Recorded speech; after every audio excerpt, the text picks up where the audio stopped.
Hello, my beautiful people. You're welcome to Naho Blessed Fashion.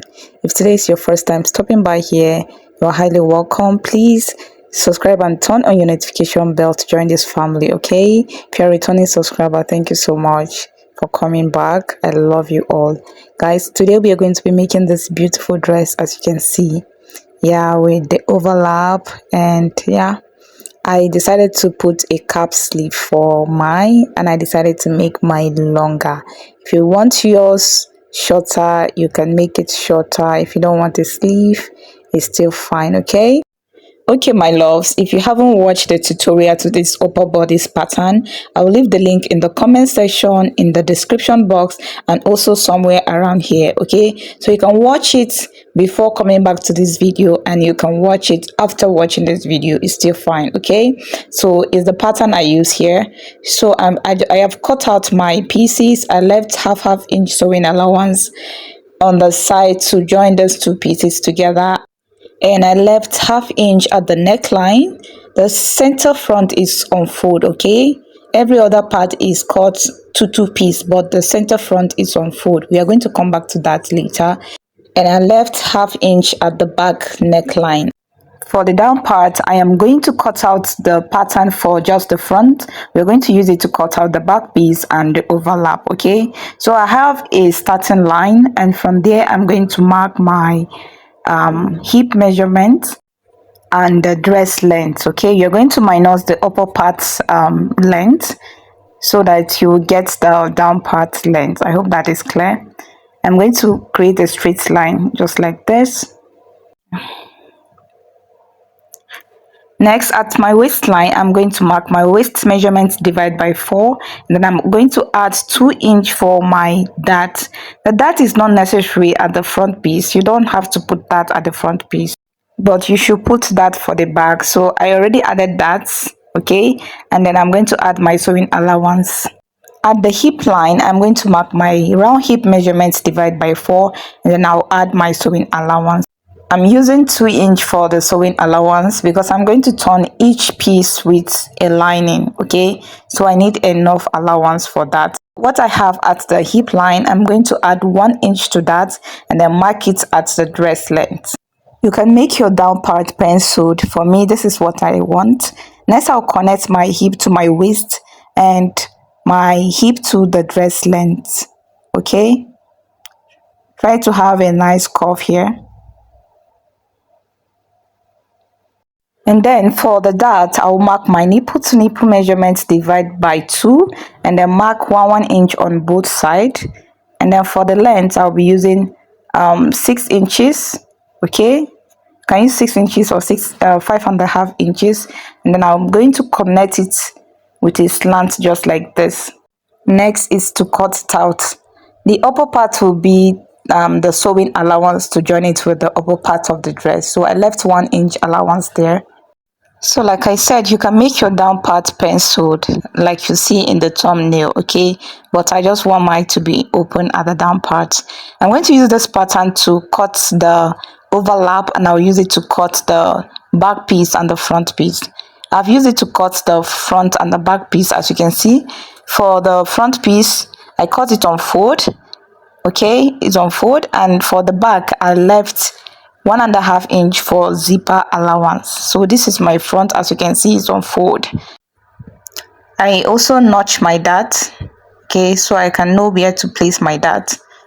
For the back is 2 piece, as you can see, with extra 1.5 inch at the back for zipper allowance.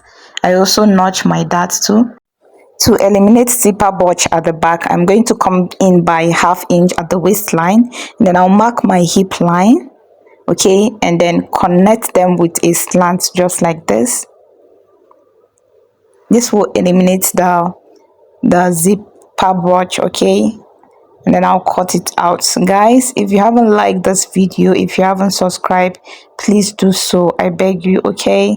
Support this channel. Drop a comment if you can. Thank you. For the overlap, I will first ignore the dart, okay? The overlap is not going to be having any dart.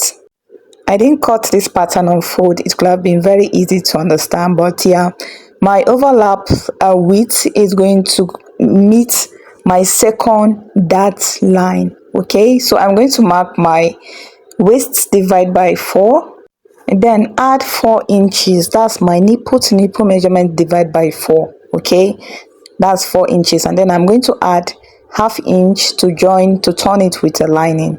Okay, I hope that is clear. Next, I'll create a straight line to meet up with my hip line. Okay, meet up with my hip line before I start curving it. Guys, just anyhow you want your overlap to be, just do it the way you want it to be. There's no particular way of doing this. Okay, just design the overlap like the way you want it to be, and that's all.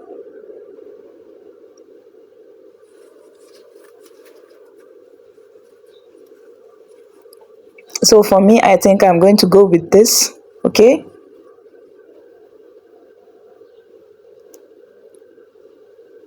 my loves, please, I need a favor from you all. Please watch my videos before you download. Okay, you can even screen record it. When you download and click out, you are sending a wrong message to YouTube. YouTube will think you don't like the video, that's why you click out, because they don't make money from your downloads. It's only your network that make money from it. Once you download and click out, they are not going to send the videos to more people, and it's not good for us, the new YouTubers. Please just help us. Okay, so this is our overlap. I'm going to cut out lining for all the pieces, the front piece, the back piece, all of them, and my lining is going to be 1 inch shorter than the main fabric. Okay, I also iron hasty for all the lining pieces to give it more strength. Okay, so yeah, I iron hasty to all of them, just the lining. Okay, this is my back piece, the lining. I also iron hasty. Okay, I'm not gonna iron hasty for the upper part, you'll see that. Next, I'm going to stitch my dart. Okay, for the back and the front. Like I said, you don't need to have that for the front piece. I already put that for mine, but it's not necessary. Okay, so after stitching the dart, as you can see, I've stitched the dart for both the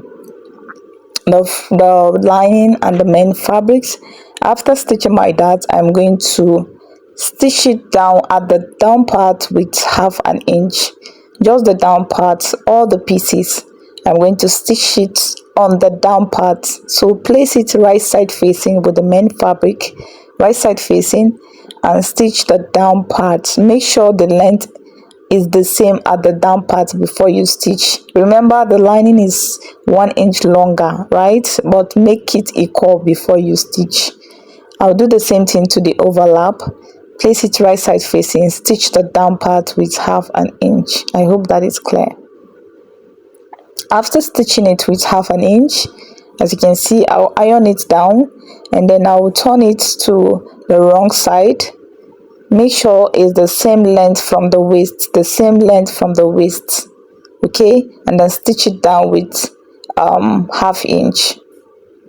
Remember, I left 2 inch for sewing allowance, so I'm using half inch now to turn it with the lining. Okay, I'll be left with 1.5 inch for my sewing allowance.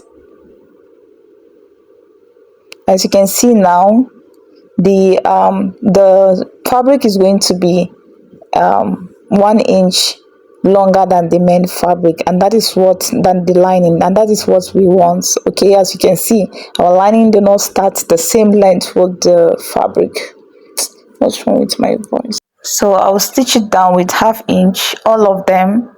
Okay, right side facing. Okay, and stitch it down with half inch. I'll do the same thing to the overlap as well.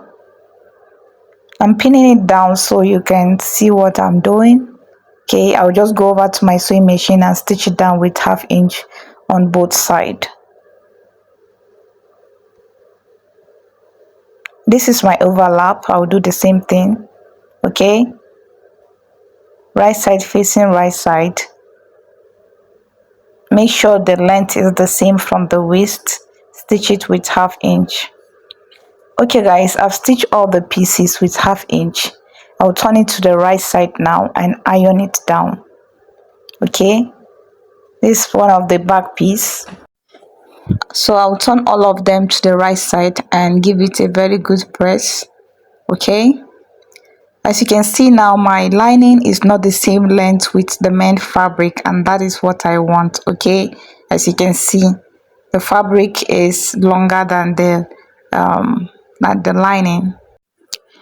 So for the upper parts, this is the center front. I cut out the lining, and the fabric, as you can see, is on fold. So when you open it up, this is what you will have. Okay, so this is my lining and my fabric. Okay, this is it when you open it up, and this is the side, the front side. I cut out lining, two piece lining, two piece main fabric, as you can see. And then I did the same thing to two piece for the back. Okay, two piece lining, two piece main fabric. Next, I'm going to place the center front right side facing up, and I'm going to place the side front right side facing down. So it's right side facing. I'll pin them down just like this, and I'll go over to my sewing machine and stitch it down with half an inch. I left half inch for the sewing allowance. I'll do the same thing on the other side. Place it right side facing right side. Okay, stitch it down with half an inch. I'll do the same thing to the lining piece. Right side facing right side. Okay, you can use either of the side. Actually, lining doesn't have a right side and wrong side. So after stitching it down, I will notch it. Okay, I'll notch it after stitching it down, and then I'll give it a very good press, both the lining and the main fabric. I have a tutorial on this ironing bow, this Telos hem. I think that's my first tutorial in this channel, so check it out. If you don't have Telos hem, you need it for things like this. Okay, so I'm just going to iron it down nicely. So go to my channel. Okay, that's my first video, so just scroll down and watch the video I made for this ironing bowl. After ironing, this is what I have. As you can see, I have a very neat stitch. I'm going to place it right side facing up, bring my lining, place them right side facing. Okay, right side facing, and I'll stitch my neckline. Okay, I'll do the same thing to the back piece, right side facing, right side facing with the lining. Okay, just trying to check the right side, and then I'll place my lining right side facing. I'll stitch them down with half inch. I left half inch for stitching allowance. So guys, I've gone ahead to stitch all the neck with half inch. I will iron it down, turn it to the right side, iron it down first. Okay, oh sorry, I'm going to top stitch. Okay, move your allowance to the lining side and then top stitch. Okay, top stitch. So I'll turn it to the right side, right, move my allowance to the lining side and top stitch on the lining. So I will stop stitch and iron it down. Okay, so this is what I have. I'll iron it down, and next I am going to turn it with the lining on the side too, just the same thing we did to the skirt part. Okay, so I'm going to turn it back to the wrong side. Okay, to the wrong side, that's right side facing now, and then I'll stitch it. I'll stitch the zipper side. For the zipper side, I didn't leave stitching allowance, so I'll just use 0.2 inch. Yeah, and then for the side, I'll use the half inch. So I'll stitch it down with half inch at the side, and I'll do the same thing to the center front, to the front piece. Sorry. Okay, so half inch on the side. Right. I'll iron everything down. And then next I'm going to join the down part and the upper part together. So this is the upper part. I'm going to place them right side facing. I've ironed it down, as you can see. So right side facing, and stitch it with the 1-inch sewing allowance I left. Then for the front piece, I am going to place it right side facing up, place my overlap on it, both right side facing up, okay. Then I'll bring the upper part of the front piece and then place it right side facing down. Now it's now right side facing, okay. I'll place them right side facing. Make sure the overlap is at the end of the overlap is at the same line with the upper part dart, okay. I'll just pin it down and then move over to my sewing machine and stitch it with 1-inch. I left 1-inch, and that's what I'm going to use. As you can see, the overlap is in the same line with the upper part dart. I've stitched it down, and this is what I have, okay. Next I'm going to get the 2 back piece, okay. I've stitched it down, as you can see, and I make sure my darts align, okay. The 2 darts align. I'm going to place them right side facing and make a loose stitch from the upper part, a loose stitch for zipper, right. I'll make a loose stitch from the upper part to my hip line. That's where the zipper is going to start to stop, okay. And then from my hip line, I'm going to make a normal stitch to where my slit is going to start. My slit is going to start 5-inch from the dress length. If you make your dress short, like if you make it shorter than mine, you don't need a slit, right? So I'll make a normal stitch from that 5-inch to my hip line, and then a loose stitch to the upper part of the dress, because we are going to lose it and attach our zipper. So guys, I've stitched it down like I said. For the slits, you can use your hemming gum to just iron it down, okay. Use your hemming gum to gum it down. You can decide to just stitch it with your sewing machine, it's still fine, okay. I'm going to place my front piece and the back piece right side facing, okay, and then stitch it down with my sewing allowance, taking note of my measurement, my body measurement, okay. While you're stitching, please take note of your measurement. And then I'll also stitch down the shoulder with 1/2 inch. Like I said, leave allowance for your shoulder, is very important. I actually forgot that, but it's fine, okay. So I've stitched it down, as you can see. I'll turn it to the right side, and this is what I have, okay. I'll give it a very good press, very good press. Like I said, you can make your down parts to be penciled. For me, this is what I want, okay. For the sleeve, this video is too long. I'm so sorry. I don't want to bore you guys with a long video. I'm going to drop a separate video where I'm going to cut the sleeve and then attach it to this particular dress, okay. It's going to be a separate video. But if you don't want a sleeve for yours, you can just turn your armhole with a bias, okay. You just turn it with a bias and you're good to go. Thank you so much for watching, guys. I love you all. Please don't forget to like this video and drop a comment if you can't. I will really appreciate. And then if you haven't subscribed, please do well to subscribe and turn on your notification bell, very important, so you don't miss out on any of my videos, okay. I love you all, and I'll see you all in my next video. Remain blessed. Bye.